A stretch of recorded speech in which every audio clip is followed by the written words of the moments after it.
pada hari ini. Bisa Ibu perkenalkan diri terlebih dahulu. Nama saya Rina, saya adalah pembatik di Kampung Beringin. Saya sebagai anggota di sini. Apa hambatan terbesar Ibu dalam memasarkan produk batik di awal-awal? Hambatannya untuk memasarkan itu kita kurangnya kayak edukasi itu kan kita belum ada kenalan untuk memasarkan di Facebook atau online gitu, itu masih kurang karena kita masih awal-awal nggak pernah nggak pernah posting, nggak pernah apa. Disitulah kita kesulitan untuk memasarkan. Berarti awalnya masih offline gitu. Iya. Kira-kira berapa besar modal awal yang Ibu investasikan untuk usaha batik ini? Untuk modal awal kita dari pelatihan itu kita dapat kain satu lembar, dan kita tiap orang itu dapat satu lembar. Setelah itu kita dapat kain lagi buat PR, dan setelah itu kita launchingkan dan kita lelang batik itu. Setelah batik dilelang laku, kita itu putar lagi. Jadi modalnya itu dari kain dari pelatihan itu. Pada waktu apa yang biasanya mendapatkan omset tertinggi atau terendah? Kalau biasanya pasti tertinggi itu pada waktu ada pergantian seragam ASN. Itu kita mendapatkan bagian 180 lembar seragam ASN. Kalau untuk terendah biasanya di bulan-bulan Januari itu kita nggak ada orderan, karena di bulan itu kan banyak kegiatan ya, otomatis kayak pegawai-pegawai itu kan nggak butuh ini kan, kayak seragam gitu kan sudah ada. Untuk mungkin butuhnya cuma kalau ada mutasi sekolah buat kenang-kenangan gitu buatnya. Ibu, untuk membuka usaha batik ini kan pasti membutuhkan tenaga kerja. Nah, itu awalnya itu gimana cari tenaga kerjanya? Kita nggak pakai tenaga kerja atau karyawan ya, kita pakai kelompok. Jadi di kelompok itu kalau seandainya saya dapat job, dapat berapa, kita minta bantuan teman-teman gitu. Nah, setelah berbincang-bincang dengan Ibu Rina, ternyata sudah banyak yang dapat kami pelajari dalam membangun usaha batik ini, mulai dari hambatan awal dalam memulai usaha, sampai keberhasilan yang sekarang didapatkan oleh Batik Barmi. Karena kami penasaran dengan bagaimana pembatik di sini memproduksi batik, jadi hari ini kami diajak oleh Ibu Rina untuk membatik bersama secara langsung. Kita akan melihat dan bahkan ikut serta dalam proses pembuatan Batik Barmi dari awal hingga akhir. Ikuti keseruan kami sampai akhir ya.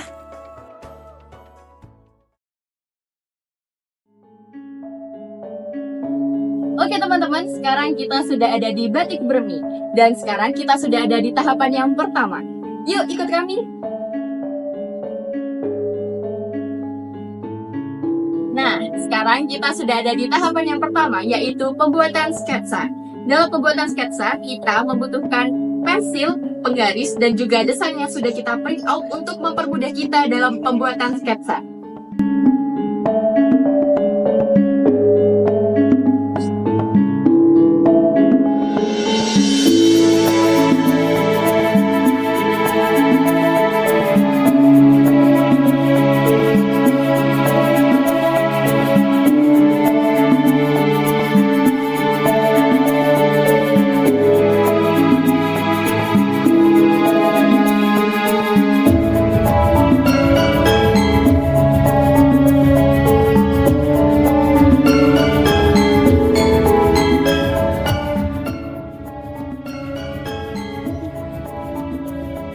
Oh iya Bu, kalau boleh tahu tema yang sedang kita gambar hari ini itu apa ya? Temanya tentang hikmah sejarah. Terus ini kok kenapa kayak dinamakan motif batik motif? Ya, karena gambar naganya. Oh iya, iya.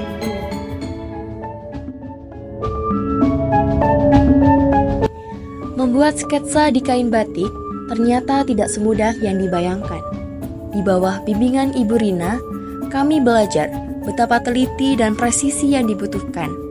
Kami belajar langkah pertama pembuatan batik, yaitu membuat sketsa di atas kain. Dengan telaten, beliau menunjukkan teknik-teknik dasar menggambar motif batik, dari goresan garis yang halus hingga detail-detail rumit yang membentuk sebuah karya seni.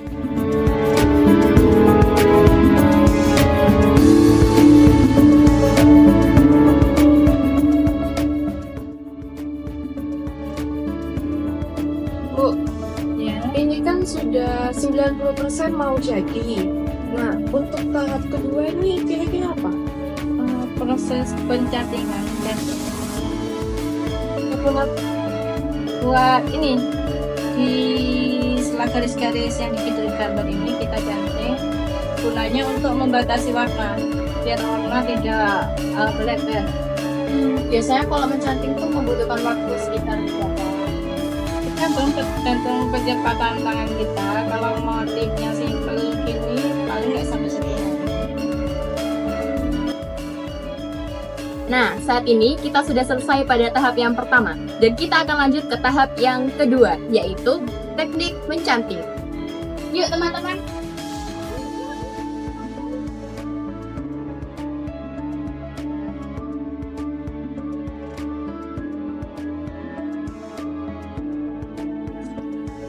Nah, sekarang kita sudah ada di tempatnya dan kita sedang melihat terlebih dahulu Ibu Rina sedang mencanting batik yang sudah tadi kita desain.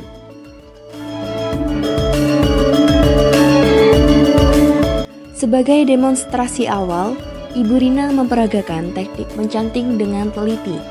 Penjelasan beliau mencakup cara memegang canting, penggunaan lilin, dan penciptaan garis-garis yang halus dan presisi pada kain batik. Waktu pencantingan ini mungkin ada teknik-teknik tertentu gitu. Iya, kita harus ngatur pernapasan sama cara megangnya ini harus benar. Nah, sekarang giliran kami untuk merasakan sendiri bagaimana mencanting kain batik. Ternyata, gerakan tangan yang terampil dan penuh kesabaran saat mencanting itu sangat penting. Menciptakan batik yang indah ternyata butuh ketelatenan dan teknik yang luar biasa. Nah, saat ini proses pencantingan sudah hampir selesai. Untuk tahap yang selanjutnya yaitu pewarnaan. Tetapi karena waktu sudah mepet dan cuaca tidak mendukung, jadi akan kami lanjutkan keesokan harinya. Stay tune!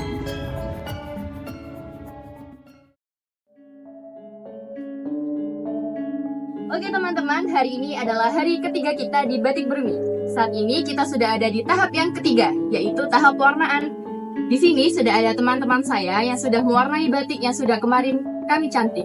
Yuk kita lihat bareng-bareng. Setelah proses mencanting, kini saatnya mewarnai kain batik. Tahap ini membutuhkan ketelitian dan keahlian tersendiri agar warna-warna yang dihasilkan indah dan sesuai dengan motif yang telah dibuat.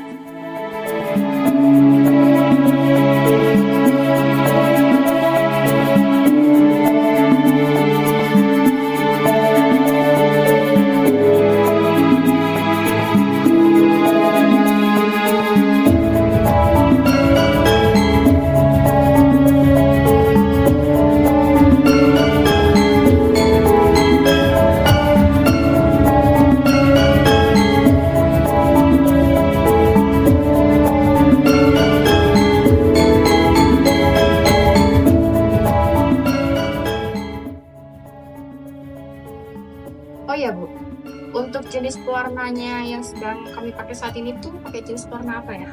Warna remasol. Emang kalau dalam batik itu biasanya ada berapa jenis pewarna?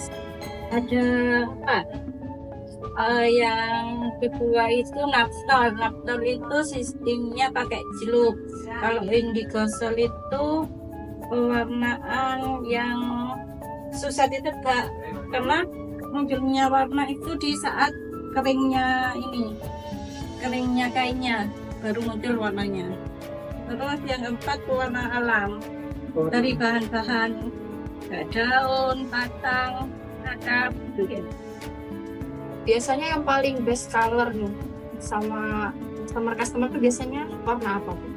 Warna hitam sama merah hati, terus juga Putih. ya.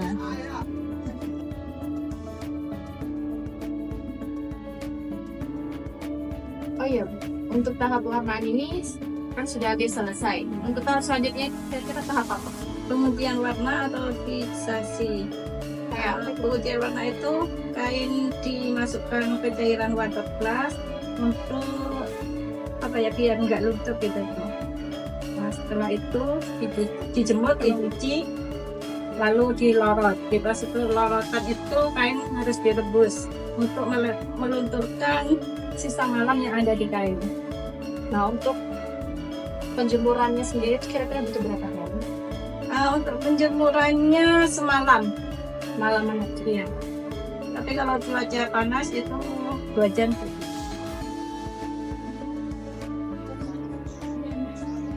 Oke teman-teman, saat ini tahap pewarnaan sudah selesai. Selanjutnya, kita akan masuk ke tahap fiksasi atau penguncian warna. Tetapi, sebelum itu, kita harus keringkan terlebih dahulu kain batik yang sudah kami warnai. Tapi, karena cuaca tidak mendukung, jadi akan kami lanjut keesokan harinya sampai kain batik kering.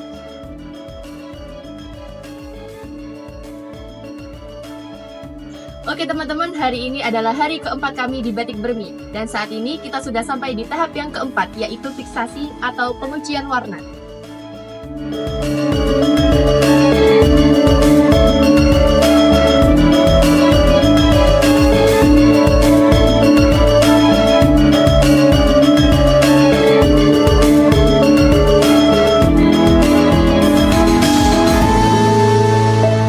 Proses membatik tak hanya berhenti pada keindahan motif.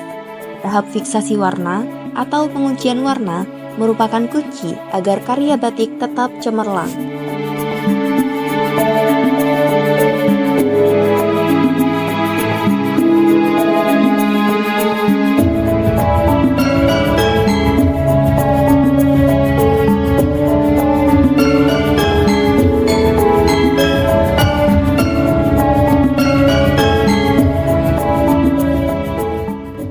Setelah pewarnaan, kain batik perlu direbus dalam larutan kimia tertentu, seperti tawas atau garam.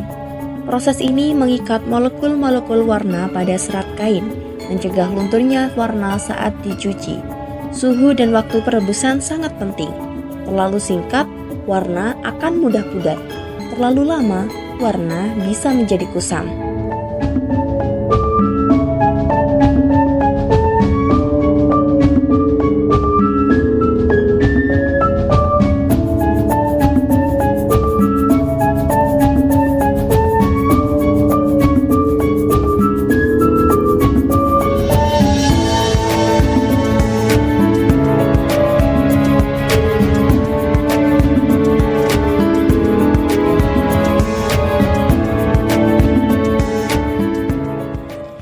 Tahap penjemuran kain batik dimulai.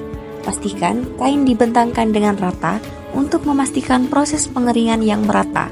Melihat kain batik dengan motif naga yang telah jadi, kita merasakan kepuasan yang luar biasa. Proses panjang dan penuh ketelitian ini telah menghasilkan sebuah karya seni yang sungguh mengagumkan. Lebih dari sekedar kain, batik adalah perjalanan. Ibu Rina berbagi pengalamannya tentang proses membatiknya, mulai dari tantangan, kegembiraan, dan makna di balik setiap motif. Batik bukan hanya warisan budaya, tapi juga peluang. Kalian, generasi muda, punya potensi besar untuk mengembangkannya. Kami menyampaikan apresiasi dan penghargaan yang setinggi-tingginya kepada Ibu Rina dan seluruh tim atas dedikasi dan kontribusinya. Semoga Ibu selalu diberikan kesehatan dan kekuatan, juga keberkahan dalam berkarya.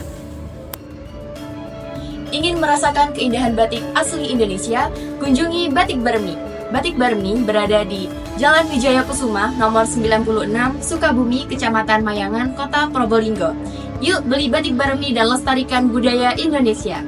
Kami memohon maaf apabila ada kekurangan dalam video dokumenter kami. Sekian, terima kasih.